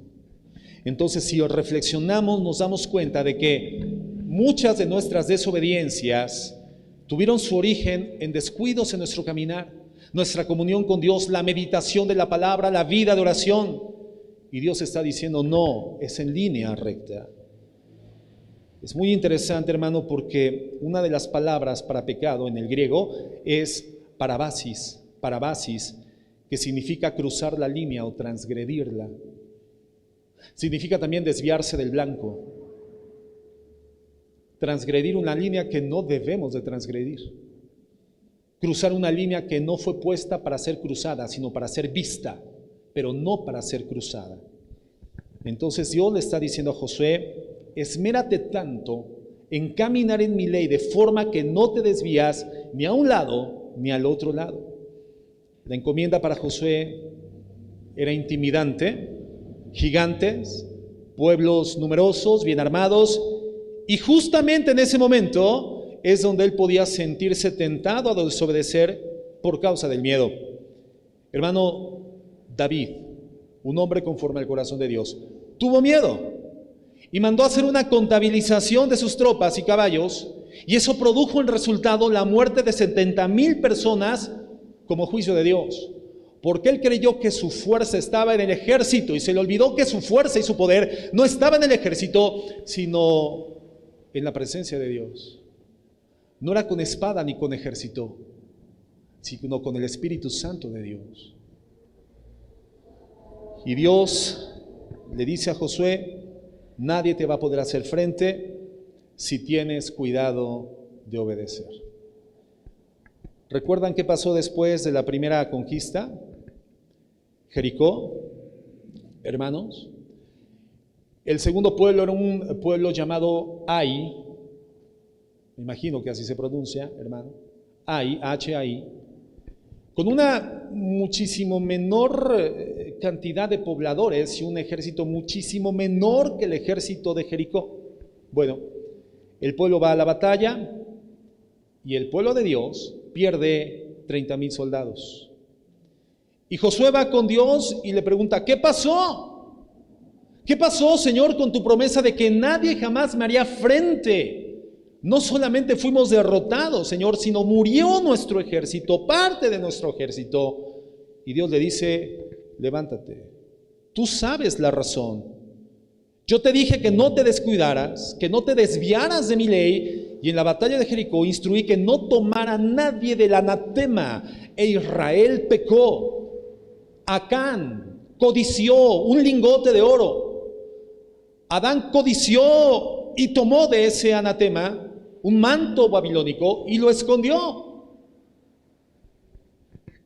Entonces, ahí Josué estaba recibiendo la respuesta de parte de Dios del porqué de la derrota en ahí. Entonces, ¿qué es lo que sucede? Bueno, conocemos la historia. Josué va con el ladrón, todo el pueblo. Es traído Acán con sus animales, sus bestias, sus ganados, sus hijos al valle de Nacor. ¿Y qué fue lo que sucedió? ¿Te acuerdas qué fue lo que sucedió? Los lapidaron, los mataron a pedradas y después los quemaron. Y después levantaron, hermano, una especie de monumento de piedras para que quedase el testimonio del resultado de una vida de desobediencia a la ley de Dios. Y por eso Dios le dice a Josué, nunca se apartará de tu boca, Josué, este libro de la ley. Entonces, en este momento, hermano, Dios no le está diciendo a Josué que este libro de la ley no se apartara de su mente. No le está diciendo eso. No le está diciendo que no se apartaría de su corazón. Le está diciendo no se va a apartar de tu boca, de tu boca. Entonces él está recibiendo la encomienda de meditarlo. Y principalmente eso significa el ordenamiento meditar, porque el acto de meditación, hermano, involucra el hablar la palabra en una búsqueda, primariamente para ti mismo, para tus adentros. Yo lo he comparado como una caja de resonancia, una guitarra. Cuando tú rasgas las cuerdas de una guitarra, por supuesto el sonido se proyecta al exterior, pero primariamente se escucha al interior de la caja de resonancia. Meditar la palabra de Dios en un primer término es hablar en una búsqueda donde sea al interior de tu capacidad, de tu cavidad cerebral, de tu cráneo, de esa caja de resonancia que es tu cuerpo y tu cabeza, donde tú estés oyendo en búsqueda una y otra vez la palabra, la meditación de la palabra, la reflexión de la palabra, la agudización de la palabra, ahondar en la meditación de la palabra de Dios. Es lo que le está diciendo a Josué. Pero también involucra lo siguiente, que es ahora hablar, predicar y enseñar aquello que ha llenado tu corazón a través de la meditación, proclamar y hablar la palabra. Transmitirlo tal como está escrito en la ley, en la escritura. Háblalo, que tus palabras estén salpicadas de la ley, llenas de la ley. ¿Y cómo hacemos que nuestro vocabulario, hermano, pueda estar lleno de la revelación de Dios? ¿Cómo hacemos que nuestra forma de hablar no sea sino la extroversión, la proyección de la palabra de Dios? Se lo dice, sino que de día y de noche meditarás en este libro de la ley. Entonces, aquello en que meditamos termina llenando nuestro corazón. Solamente en lo que dedicamos nuestro tiempo de estudio, de análisis, de reflexión, termina llenando nuestro corazón. Aquello de lo que mi boca va a hablar es lo que está lleno mi corazón. Lo dice la Biblia. De la abundancia del corazón habla la boca. ¿Qué llena tu corazón? ¿Qué llena tus espacios reflexivos? Tus tiempos de descanso, tus tiempos de esparcimiento. ¿Qué es lo que está definiendo el uso de tu tiempo, hermano? Es lo que va a llenar tu corazón. Por eso hay cristianos que en vez de estar llenos de la palabra, pues están llenos de redes sociales, están llenos del Facebook, están llenos de videos, están llenos de TikTok, están llenos de videos de chistes, de bromas, están llenos de noticias, pero no están llenos de la palabra de Dios. Están llenos de política, están llenos de la información de Ucrania y Rusia, están llenos de sus perspectivas políticas sobre nuestro presidente, sobre su partido o no. Están llenos de cultura de buena, alta o baja calidad, pero lo que hablan define simple y sencillamente al exterior lo que hay en sus corazones. Ahora, no está mal saber de política. Por supuesto, tenemos que ser un pueblo, como pueblo de Dios, versado en los conocimientos básicos de la política. Por supuesto, tenemos que definir a la luz de la palabra de Dios un juicio crítico en relación a lo que está pasando en Ucrania y en Rusia. Por supuesto que tenemos que estar al día de las circunstancias que se dirimen en el mundo, porque hoy nuestro análisis del mundo es a la luz de la palabra de Dios. Y por lo tanto tenemos una perspectiva correcta de lo que está sucediendo y lo que está por suceder. Y tener esa perspectiva es lo que bíblicamente genera nuestra fuerza y nuestra capacidad de vivir tranquilamente sin temor del mal. No que el mal no vaya a venir, sino que el mal no tiene el poder de amedrentarnos. Pero lo que nos da la capacidad de establecer un juicio crítico sobre el mundo es estar llenos del libro de la ley del Señor, de la palabra de Dios. Y entonces hablará nuestra boca el resultado de nuestra meditación. Y eso significa, entre otras cosas, que todo lo que sucede en el mundo podremos evaluarlo y juzgarlo desde la óptica de Dios, desde la lente de Dios. Las circunstancias de nuestras vidas, incluyendo las adversas y las no deseables, podremos evaluarlas y juzgarlas desde la óptica de Dios, no desde la limitada óptica humana, que siempre nos lleva al temor y al miedo, porque la óptica humana, que es limitada y que es desviada, porque no tenemos toda la información a nuestro alcance, a menos que nos elevemos y veamos la información a la luz del pensamiento bíblico, el pensamiento de Dios. Si no tenemos esa altura espiritual, entonces las circunstancias de nuestra vida nos van a llenar de temor, nos van a hacer dudar, nos vamos a desviar, y el temor será el propulsor más importante que nos va a llevar a volvernos a vestir del viejo hombre, de la vieja mujer, antes de tu redención. Y vas a evaluar tu matrimonio a la luz del viejo hombre, la situación de tus hijos a la luz del viejo hombre, la situación de tu economía a la luz del viejo hombre, la situación de tu iglesia a la luz del viejo hombre. Y entonces tu vida va a ser errática, tus decisiones tomadas en estado de confusión y por lo tanto una vida no asertiva. Entonces, aquello en que meditamos, hermano, llena nuestro corazón, y aquello que llena nuestro corazón termina llenando nuestra boca, de forma que la única manera de saturar mis palabras, mi conversación de la revelación de Dios, es si de forma continua, de día y de noche, meditamos en lo que Dios ha dicho, de forma que mi mente esté llena de esa revelación y después mi corazón, y entonces mis palabras solamente serán la puerta de salida de lo que hay en mi corazón, de lo que hay en tu corazón. en 1 Timoteo 4:12. Pablo le dice a Timoteo que él debe de ser ejemplo y le dice de qué forma y en qué tiene que ser ejemplo de todos los creyentes. Y la primera indicación es que él tiene que ser ejemplo en sus palabras. Ejemplo en sus palabras. Sé ejemplo, Timoteo, de todos los creyentes en palabra, en espíritu, en amor, en fe y en pureza. Pero el primer indicativo es que tenía que ser ejemplar en su manera de hablar.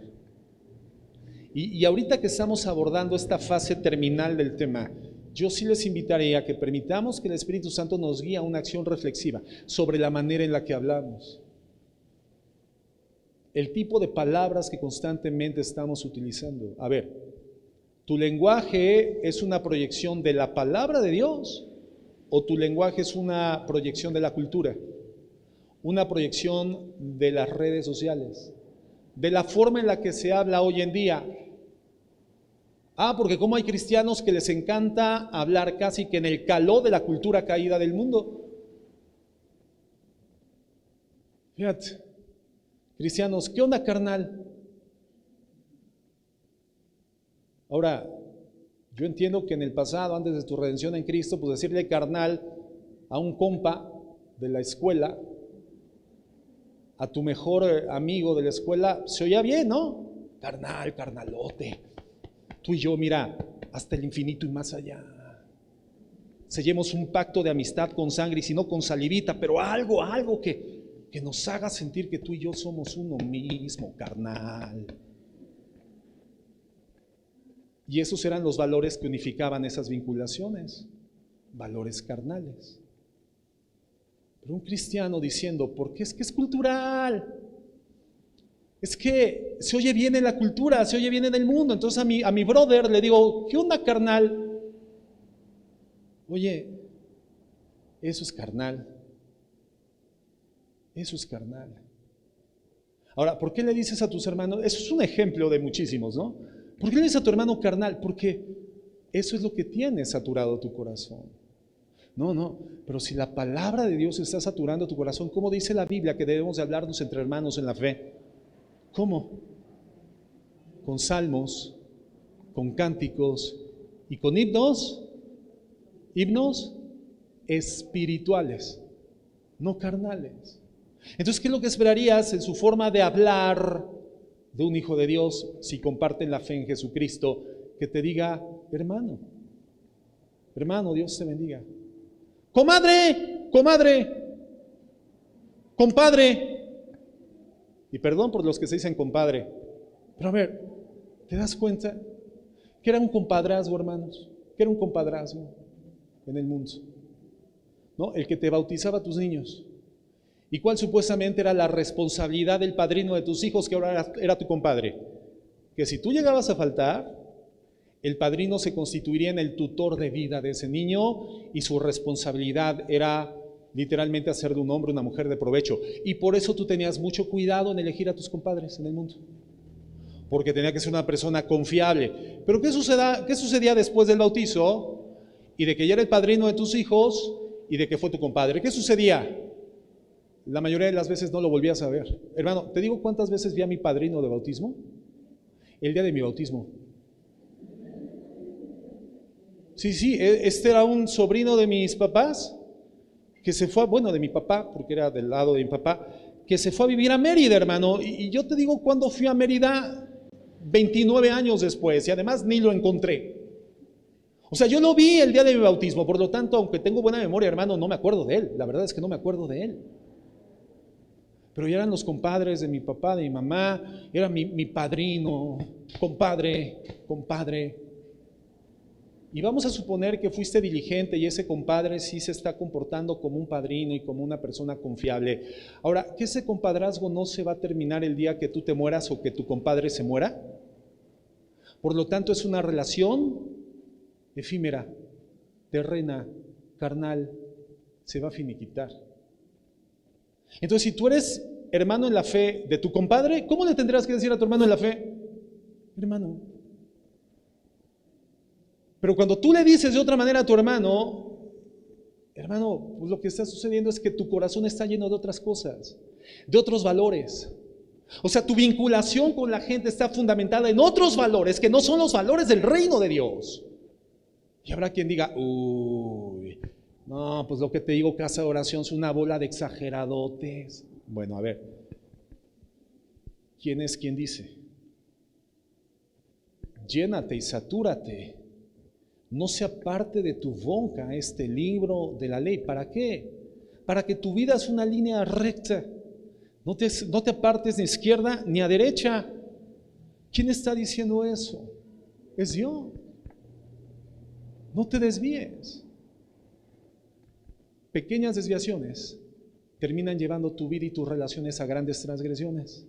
Entonces, si tú estás lleno de la palabra de Dios, en vez de decirle carnal, compadre, comadre, o como quieras decirle, el tuercas. Bueno, mira, si el tuercas ya se convirtió, ya no es el tuercas, ya es tu hermano en la fe. Si el quitacorchos ya se convirtió, ya es tu hermano en la fe. Ahora, no satures de la palabra tu corazón, tu forma seguirá siendo sola, tu boca seguirá siendo la puerta de salida de lo que ha llenado tu corazón, y esa relación de amistad y de compadrazgo y de carnales va a terminar por pequeños desvíos en grandes catástrofes. Relaciones entre cristianos que no tienen nada de productivas. Nada de productivas. No. Fíjate lo que le dice Pablo a Timoteo. Tú tienes que ser ejemplo de los creyentes en palabras, en tu manera de hablar. Es decir, tu manera de hablar tiene que ser un ejemplo de virtud. De virtud. Ahora, ¿tú crees que Pablo era uno cuando escribía y otro cuando vivía? ¿Tú crees que Pablo era un hipocritón, verdad? Un maquillado, era medio camaleónico Pablo, ¿no? El camaleón de oro, porque era Pablo. No, hermano. Pablo es el hombre que a través de su forma de hablar, inscrito en la Escritura por inspiración del Espíritu Santo, era en su forma de vivir por la transformación del Espíritu Santo. Y yo te aseguro que en ese entonces culturalmente había muchas formas de comunicarse entre la sociedad mundana de esa época, pero la forma en la que Pablo inscribe por inspiración del Espíritu Santo, guiado también por la transformación del Espíritu Santo en su vida y llevado al nuevo nacimiento por el Evangelio de la gracia, la forma en la que Pablo hablaba era la forma en la que Pablo escribía. Y no vemos expresiones carnales en la forma en la que Pablo escribe, por lo tanto tampoco hablaba de una manera carnal. Y por eso le puedo decir con autoridad moral y espiritual a Timoteo, no, Timoteo, ten cuidado, porque tú eres joven. Entonces, como joven puedes verte fácilmente arrastrado por la cultura, por las costumbres, por la idiosincrasia, por lo que es habitual, por lo que es agradable, por lo que es asequible, por lo que aparentemente unifica y vincula a la gente del mundo. No, ten cuidado. Tú tienes que ser ejemplo en palabras, en amor, en espíritu, en fe y en pureza. Pero primero en palabras. Entonces, hermano, Josué está recibiendo de Dios esto, que este libro de la ley sea parte de tu boca, porque no solamente eres un líder militar, eres un ejemplo de virtud. No solamente eres edecán de la iglesia, eres ejemplo de virtud. No solamente eres el que canta o la que canta, eres ejemplo de virtud. No solamente eres el pastor que predica, tienes que ser ejemplo de virtud. No solamente eres el cristiano de la colonia, eres ejemplo de virtud. Y comienza con tu forma de hablar. Pero para que tu forma de hablar sea virtuosa, tu corazón tiene que estar lleno de virtud, de la palabra de Dios. Nunca se apartará de tu boca este libro de la ley, sino que de día y de noche meditarás en él, para que guardes y hagas conforme a todo lo que en él es escrito. Entonces, para que te cuides de hacerlo, Josué. O sea, ten cuidado, sé precavido en hacer esto. Cuídate de guardar, cuídate de meditar y cuídate de hablar la saturación que la palabra ha dado a tu corazón. Entonces, ¿qué vemos, hermanos? A nivel divino, el éxito de Josué dependía de la presencia de Dios. Pero a nivel humano, el éxito de Josué dependía de su obediencia. Y por eso le dice Dios, cuídate de hacer todo lo que está escrito. sé muy valiente en obedecer, porque entonces harás prosperar tu camino y te saldrá todo bien. Ahora entendamos esto, es muy importante. Nuestra obediencia, hermanos, no nos hace meritorios para obtener las bendiciones de Dios. No, no, no, no. Yo voy a obedecer para que Dios me bendiga. No, entonces no estás obedeciendo, eres un egoísta. No es esa la motivación de tu obediencia. O más bien, esa no es la motivación de una obediencia auténtica. No, nuestra obediencia no nos hace meritorios para ser bendecidos por Dios, porque las bendiciones de Dios, todas son por gracia. Todas por gracia. Pero la diferencia entre obediencia y desobediencia es que la desobediencia me impide recibir las promesas que Dios me hizo por gracia. ¿Me estoy explicando? La obediencia no me pone una estrellita que dice Dios, mira, es el de la estrella, es el bueno de la clase, a este sí lo voy a vender. No, no, no, no. Las bendiciones de Dios son por gracia todas, pero la diferencia entre desobediencia y obediencia es que la obediencia, hermano, me habilita, me faculta para recibirlas, en tanto la desobediencia impide, hermano, que las promesas de Dios dadas por gracia lleguen a mi vida. La generación de Moisés, hermano, no recibió la bendición de la tierra prometida. Toda la generación de Moisés. Ningún hombre mayor a 20 años de los que salieron de Egipto entraron a la tierra prometida. Solamente Josué y Caleb, solamente ellos. La generación de Moisés no la recibió, hermano. No recibió la bendición de la tierra prometida. Una tierra que fue prometida a Abraham en el capítulo 12 del Génesis, sin que Abraham hubiera hecho nada. O sea, ¿te das cuenta? La promesa era por gracia. La bendición era por gracia. Y esa promesa ofrecida inmerecidamente, ellos la recibieron inmerecidamente por vía de la obediencia. ¿Cuál? La generación que entró a la tierra prometida. Reciben inmerecidamente la promesa y reciben inmerecidamente la bendición a través de la obediencia. Pero al final la bendición siempre es inmerecida. Es gracia. Entonces, hermanos, la posibilidad de ser fuertes y valientes tiene que estar basada en la promesa de Dios y en la presencia de Dios. El mandato más frecuente que encontramos en la Biblia es no temas. ¿Te acuerdas cuando el Señor le dice a sus discípulos, no teman, manada pequeña? ¿Y manada de qué? En el contexto era una manada de qué? De ovejas, ¿verdad? No eran leones, hermano, no eran lobos, no eran animales depredadores, ¿no? No teman manada, y además pequeña. No teman manada pequeña, porque a vuestro Padre le ha placido daros el reino. Entonces, esa es una constante, no temas. Porque Dios sabe cuán frecuentemente y cuán dañino es el temor en los seres humanos. El temor en nuestras vidas. Tengo una lista que voy a mencionar, que ya en algún momento mencionamos sobre 7 temores que pueden ser mortales. 7 temores que pueden ser mortales. En primer lugar, el temor al futuro. Hay personas que están paralizadas por miedo al futuro, miedo al porvenir. Y eso los paraliza. No, a ver, es que si yo hago esto, pero sucede aquello, pero a ver, entonces, si yo hago aquello, pero entonces si sucede esto otro, y entonces están paralizados en la vida. Es como aquel que quiere estudiar una carrera universitaria, pero no, pero a ver, médicos ya hay muchos, no, el mercado laboral está saturado. Abogados, no, pululan los abogados, no. Arquitectos, hay muchísimos arquitectos y poca edificación, no, me voy a morir de hambre. Y sus temores lo llevan a no hacer nada. Eso pasa en las iglesias. Iglesias amedrentadas y por miedo no hacen nada. No, hermanos. El Señor nos permite vivir confiadamente y sin temor del mal. Vendrá el mal, pero no tiene el poder de atemorizarnos.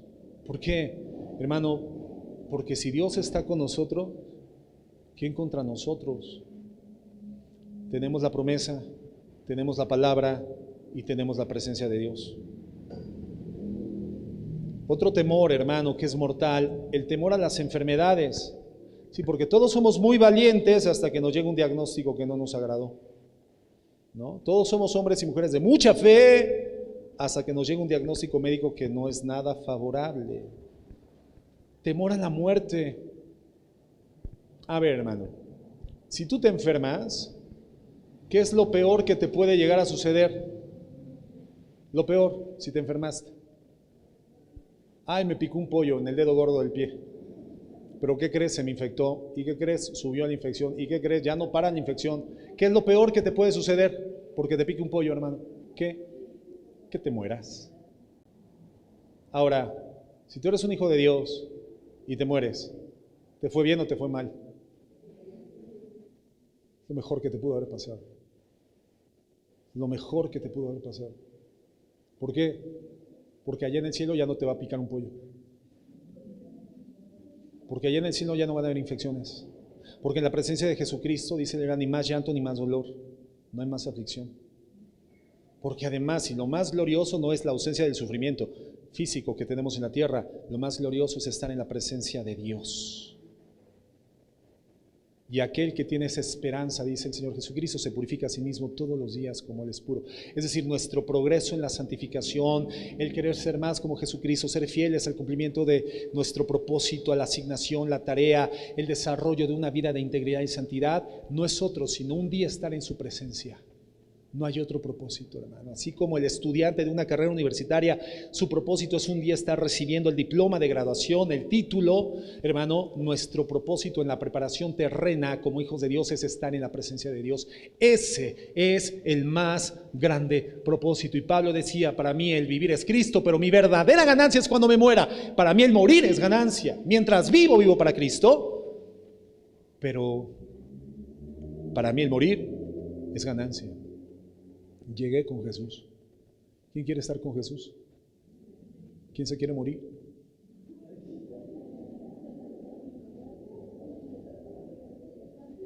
Pues sí. Sí, no, eso no es un estímulo a querer morirnos, pero mientras vivimos, viviremos para Cristo, preparándonos para lo que más anhelamos, que es estar en la presencia del Señor. Ahora, en lo humano nosotros desearíamos que no hubiese esa fase transicional llamada muerte física, ¿verdad? Y como nunca nos hemos muerto, o alguien aquí ya se murió, ¿no? ¿Verdad? Como nunca nos hemos muerto, pues no sabemos, ¿no? O sea, y siempre lo desconocido va a generar temor. Pero cuando tú tienes más allá de lo desconocido una promesa, entonces ese temor, aun cuando existe, no limita tu tránsito hacia esa promesa. Por lo tanto, un hijo de Dios no puede ser dominado por el temor a morir. No significa que yo me quiera morir, significa que aun cuando llegue ese momento, no tendrá el poder de capturar mi corazón. Iremos caminando en esa fase transicional con la valentía que nos da la promesa de Dios, la palabra de Dios y la presencia de Dios. Entonces, hermano, otro temor a los accidentes. Otro temor al fracaso. ¿A quién le gusta fracasar? ¿Quién le gustaría emprender un proyecto para que fracasara? Nadie. Entonces es como caminar por una cuerda floja o un camino estrecho donde a la izquierda tienes un precipicio, a la derecha tienes otro precipicio y por supuesto que tú tienes el temor de irte a un lado, de fracasar, de despeñarte. Pero ¿qué es lo que haces? ¿Dejas de caminar? No, simplemente caminas en línea recta y con cuidado. No dejas de caminar por el temor al fracaso, pero caminas en línea recta, caminas sobre la línea que garantiza el respaldo de Dios, que es su palabra. Temor a los hombres, ¿verdad? Temor a lo que el diputado, temor a lo que el senador, temor a lo que el sicario de la colonia, temor a lo que mi patrón, temor a lo que mi pastor puedan hacerme. Ay, hermano, fíjate que de repente yo me topo con algunos comentarios de hermanos a los que amo mucho, yo sé que me aman, pero me han dicho, pastor, es que usted me daba miedo. Yo digo, de verdad, mire, yo me voy al espejo y me veo tan bueno, porque le doy miedo. Pero bueno, de repente, ¿no?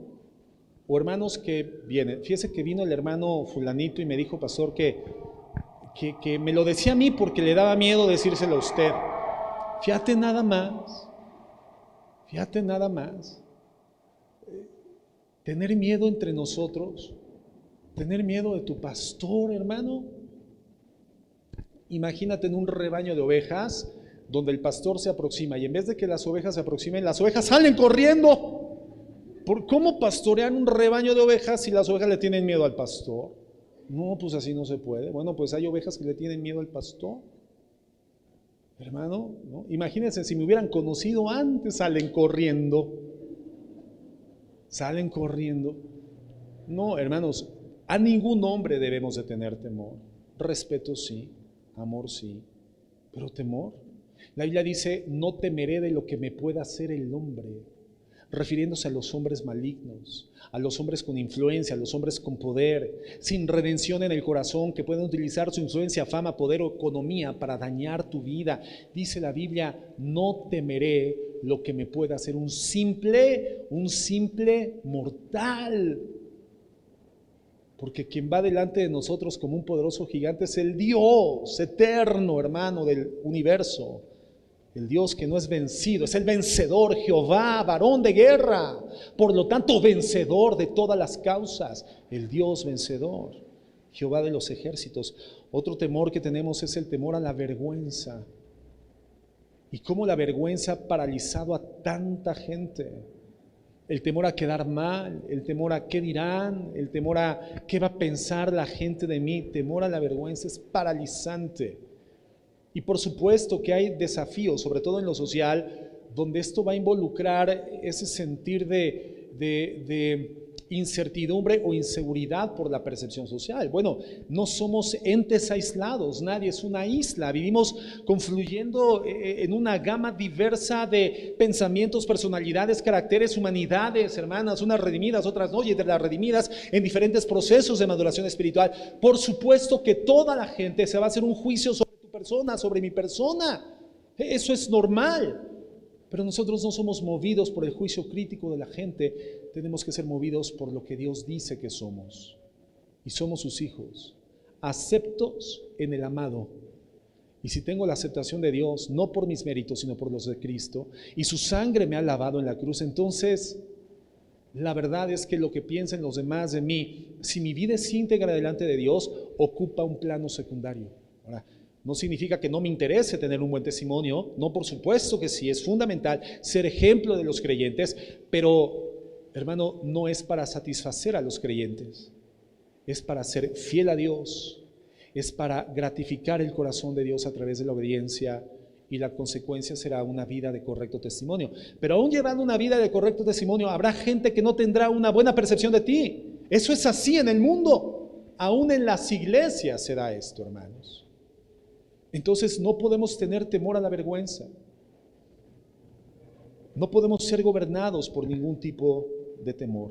Hermanos, un hombre de Dios llamado Hudson Taylor, evangelista, fuertemente usado por el Señor, cuando él inició su ministerio misionero en China, dijo, él hizo una contabilización de los recursos con los que contaba para poder viajar a China y comenzar la obra misionera.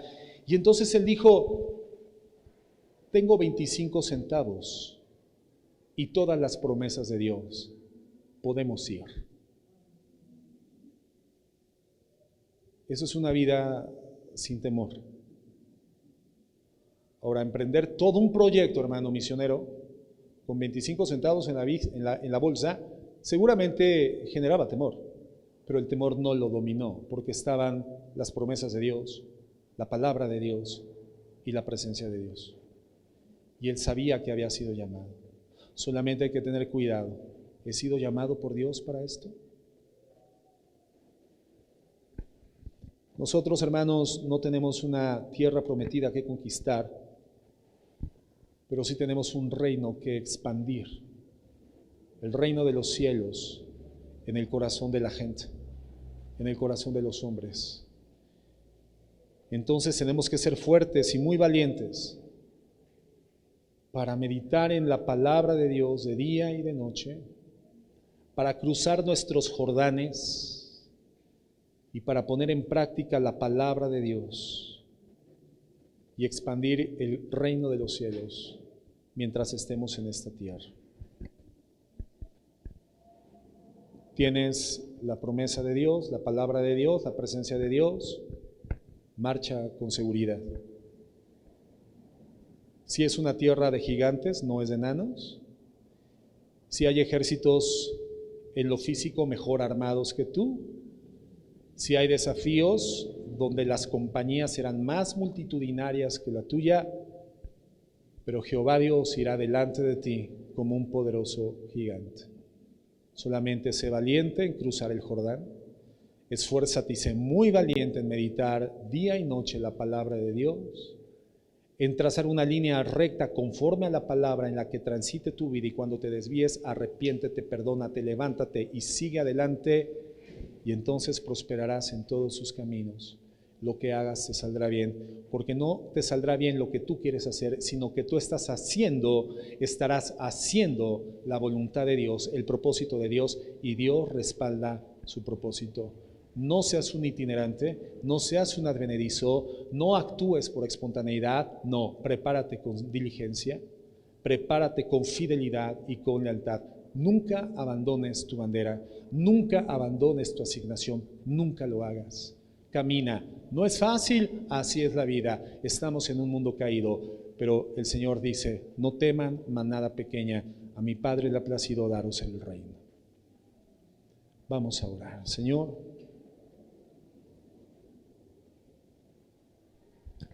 gracias por tu palabra, gracias por tus promesas y gracias por tu presencia.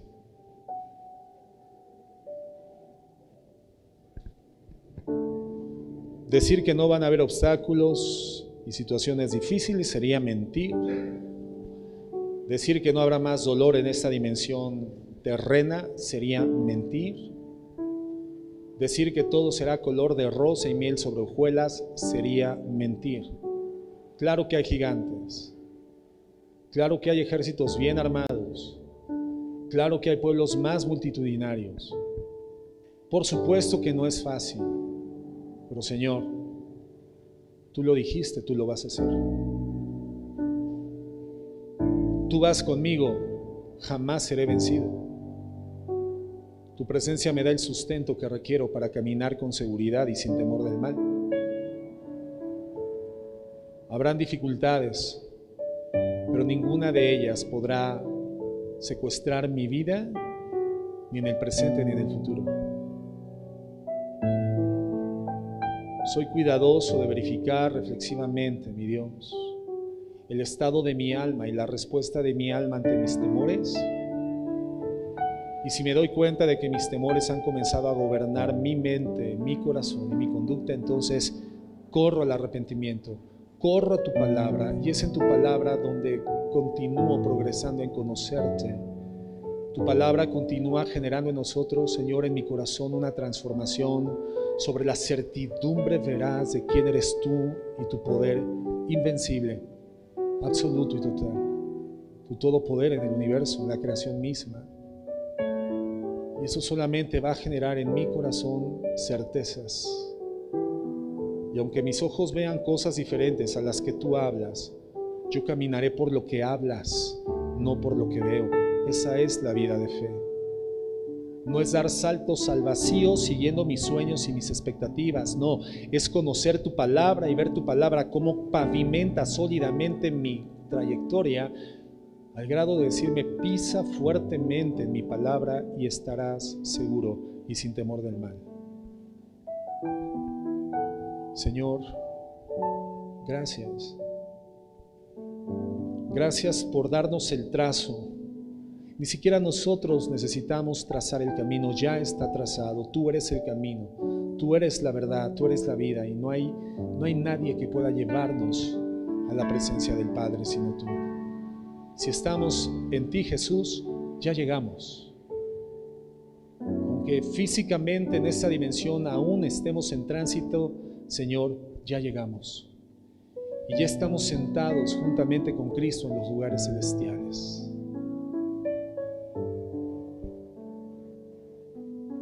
Ya estamos contigo, mi Dios. Solo estamos en un breve tránsito humano, terreno, pero tú vas con nosotros y estás con nosotros y permaneces con nosotros todos los días hasta el fin del mundo. Tú eres nuestra fortaleza, oh Jehová. Tú eres nuestro Dios y fuera de ti no hay quien salve. Eres único y verdadero, Señor. Eres total e infinito, eterno Dios. Eres Rey de reyes y eres Señor de señores, y tu nombre es sobre todos los nombres, y tú eres admirable y consejero, y eres Dios fuerte y Padre eterno y príncipe de paz. Dios fuerte, Dios fuerte. Jehová es varón de guerra, vencedor en todas las batallas. Señor, solamente háblame. Yo seré diligente en meditar en tu palabra de día y de noche, y ahí estarán las instrucciones y la fuerza para hacer conforme a todo lo que en él está escrito. Señor, mi compromiso es obedecer, mi tarea es obedecer, el precio que pago es obedecer, y entonces tú harás prosperar en mis caminos los propósitos de tu voluntad, y en tu voluntad para tus propósitos todo lo que haga me saldrá bien. Señor, ayúdanos y bendícenos y fortalécenos como tu iglesia. En el nombre de Jesús, amén y amén. Gloria a Dios.